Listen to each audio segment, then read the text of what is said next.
big thing we wanted to do on Fruity Pebbles was to take the brand and bring it back to bedrock. I grew up with the Flintstones, and the chance to bring them to life in this fashion with this kind of animation is exciting. I remember Saturday mornings fighting my brother to get to the sofa to be able to watch the cartoons on the best seat. As soon as you saw it, you instantly fell in love with it, and it felt like something we should have been doing all along. When we first saw the boards and the idea of bringing these guys into stop motion, I was really blown away by the opportunity to do it.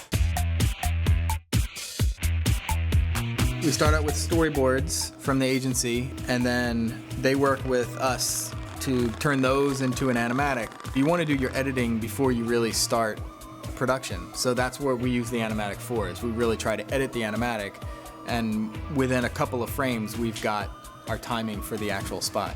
Fruity and Cocoa Pebbles rocks your whole mouth. Once you've got something that is working from a storytelling point of view, you'd also at the same time be getting your design signed off on for your characters, and then you can start your production process for your puppets and your sets. So you're going to fill that whole box with different mouths? Yeah, we have a lot of mouths to do. The different consonants or the different, just expressions. I believe it's down.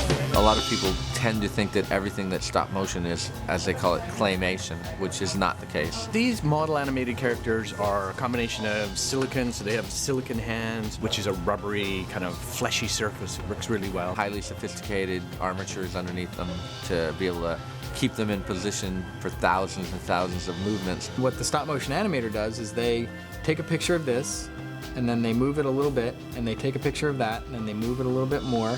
And then when you play it back at 24 frames a second, you get just this kind of motion of Barney raising his hand into the air.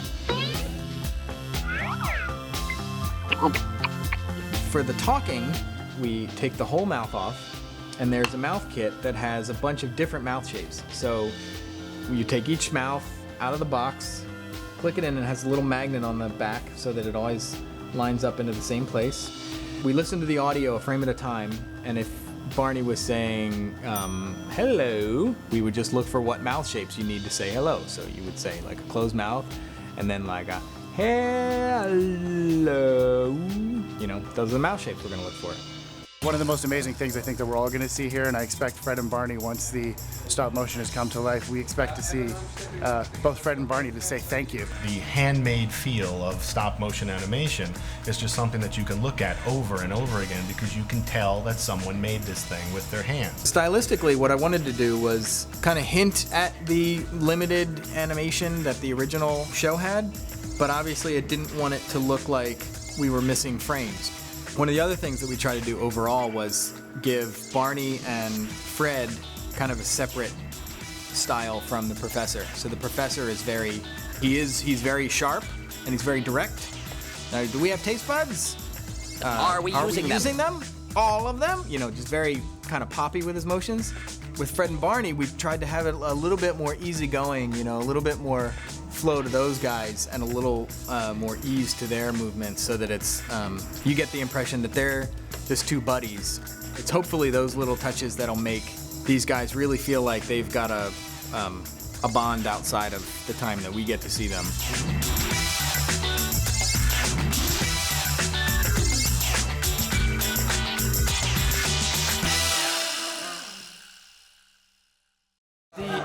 Of sitting in a studio shooting stop motion and seeing little miniature sets and everything, there's just nothing like it. It just brings back that kid in you, and no matter how far we go with the internet, with technology and the way it's going in our lives, that something so primitive and simple can bring so much joy, and that's what we're hoping. That kind of joy. And so that's what we're hoping that this campaign does, and I'm pretty sure it will.